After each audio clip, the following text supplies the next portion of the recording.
What's happening everyone, my name is Alex and welcome back. In today's video we are checking out the differences between the Vivo V25 Pro, so the one on the left hand side of the screen, the blue one, and the Vivo V25, the one on the right hand side of the screen, and of course the black one. Now, they're both mid-range devices. The Vivo V25 Pro is powered by the MediaTek Dimensity 1300, where the Vivo V25 is powered by the MediaTek Dimensity 900, but we'll talk more about that later on in the video. So let's start by checking out what comes in the boxes with both devices. Alright, so in the boxes everything is similar with one exception. So of course we are gonna find some information booklets. We also have the silicone cases for both devices. We have the USB-A to USB-C charging cables. We have the SIM card tray ejection tools. We have some wired earbuds, and we also have a USB-C to a 3.5mm audio jack adapter in each box, so you can use these earbuds, of course. Now, the difference that you're going to find here is the fact that in the box for the Vivo V25 Pro, you're going to find a 66 watt fast charger, where in the box for the Vivo V25, you're going to find a 44 watt fast charger. So a bit of a difference for the charging speed. Now, inside the V25 Pro, we have a 4830 mAh battery, where inside the V25 we have a 4500 mAh battery. And even though the V25 Pro charges a bit faster, since we have a bigger battery, there isn't that big of a difference for the charging time on both devices. So you're looking at about 55 minutes on the Vivo V25 Pro and about 62-63 minutes on the V25. So not that big of a difference for charging speed because of that bigger battery that we have inside the V25 Pro. The battery life on them is also quite similar, mostly because the V25 has a less powerful CPU and a somewhat smaller screen.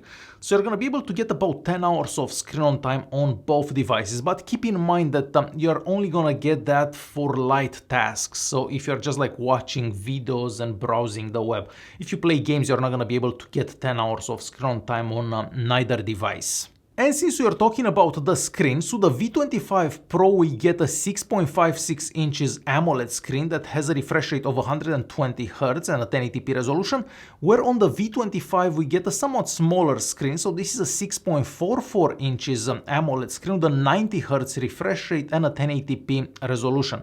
And if we go to settings here on both devices and we open display and brightness, this will be the only difference that you're gonna notice here. So of course the refresh rate will be different on both devices.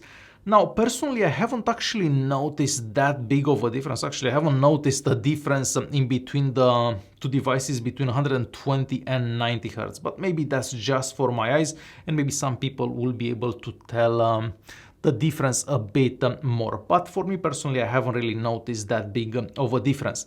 Now, the screen on the V25 Pro is also a curved screen. So we have curved edges on this one, where the screen on the V25 is a flat screen. I personally kind of prefer the flat screen over the curved edges, but again, everyone is a bit different. We also have larger bezels around the screen on the V25. So as you can see here, we have bigger bezels around it, where on the V25 Pro we have somewhat smaller bezels. You can also notice that the cameras are a bit different, the camera cutouts. So with the V25 Pro we get a 32 megapixel front-facing camera, where with the V25 we get a 50 megapixel front-facing camera. And these are some sample pictures that I took earlier today, just so you can see the difference. Now the pictures do look a bit different, but there isn't that crazy difference in between them. And of course, all the pictures are taken on auto mode and maybe about a second apart from each other. And turning the devices around, well, the backs are a bit different on them as well. Of course, we have different colors here. If you do get this color for either model, the back can also change colors when exposed to UV light. I believe the backs are also made out of glass. Now, the camera systems on their backs are identical. So we have the same 64 megapixel main camera that has optical image stabilization. Then we have an ultra wide camera and a macro camera. Now, even though the camera systems are identical, both devices take a bit different pictures. Now, there isn't that big of a difference, but the pictures are a bit different. Basically, the V25 Pro uses a bit more saturation and a bit more warmer colors. Of course, these are some examples of some pictures that I took earlier today. I've also done a full camera comparison between the V25 Pro and my iPhone 13, and I've included a lot of pictures and videos in that comparison, and I will leave a link to that in the video's description or the top right corner if you wanna check it out. So basically, if you wanna see more sample pictures and videos. The frames around the two devices also look quite different. So the V25 Pro, we get a frame that looks more like a Samsung device, I'm gonna say, where with the V25 we get a frame that looks more like an iPhone. I kind of like the design of the V25 more than the V25 Pro, but again, everyone has different preferences. So on the right hand side there we have the volume buttons and the power buttons, and I also forgot to mention that both devices support in-screen fingerprint scanners. The scanners work kind of the same. Let me try that again. So it takes maybe half a second from the time you touch them for the phones to unlock. We have nothing on the other side of the frame. At the top there we have the hole for a secondary microphone. And then at the bottom here, so let me turn the phones this way. So there at the bottom we have the speakers, we have the USB-C charging ports, of course we have another hole for another microphone and the slot for the SIM card. Now, with the V25, you can actually install a SIM card and an SD card. With the V25 Pro, you can only install two SIM cards at the same time. So the V25 Pro does not take an SD card, where the V25 does. Now, unfortunately, they both have one speaker. So the speaker that you are seeing at the bottom here is basically the only speaker available. And I did notice that the V25 Pro has the somewhat louder speaker. And I guess I can also show you a quick example just so you can hear the difference for that speaker quality.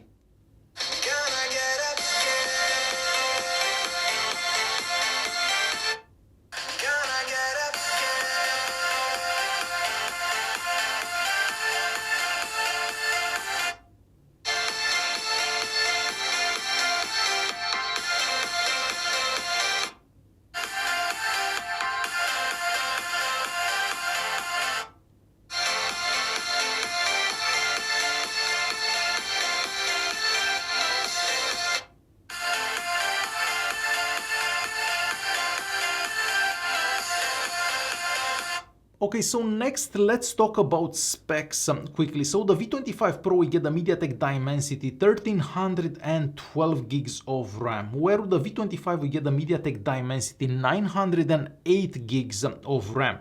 Of course, I ran some benchmark tests. So with the V25 Pro, we get an Antutu benchmark score of about 700,000, where with the V25 we get a score of about 440,000. So a bit of a difference there.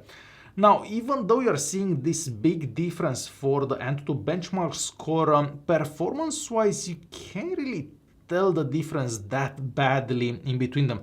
So it's not like the V25 Pro will do twice better than the V25.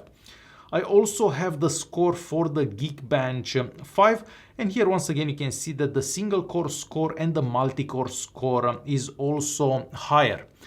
Now for internal storage, so both devices have 256 gigs of internal storage, and once again we have a massive difference for the speeds for the internal storage, so totally different devices for that.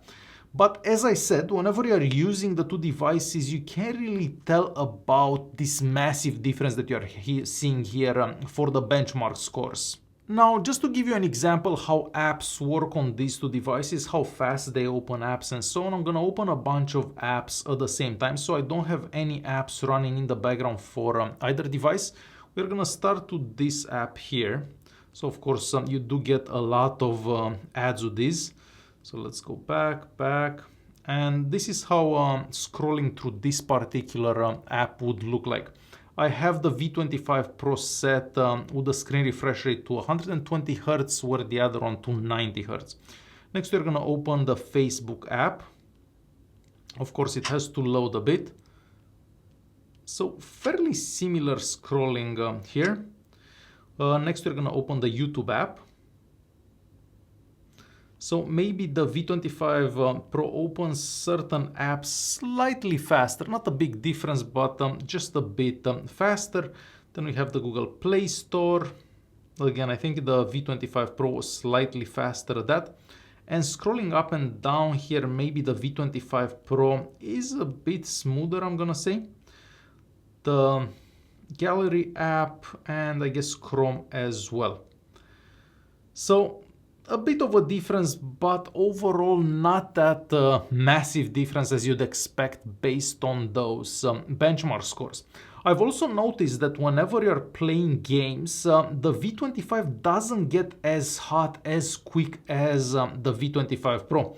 Actually, if we open some screenshots here, let me open not this one, the Antutu benchmark score. So here you can see how much hotter the V25 Pro got when running that benchmark test. So 8 degrees higher versus 3 degrees higher. So the V25 will actually stay cooler for a longer period of time when compared to the V25 Pro. So something to keep in mind. So there you have it. These are the biggest differences between the V25 and the V25 Pro. Also keep in mind that the V25 is cheaper than the V25 Pro. And personally, I don't see that there is that big of a difference in between the two. I actually prefer the flat screen on the V25 and the design of the V25 over the V25 Pro. But again, everyone is different. Some people may actually like the more premium look and feel of the V25 Pro. Alright guys, hopefully this video was useful. Thanks for watching and I'll see you in the next one.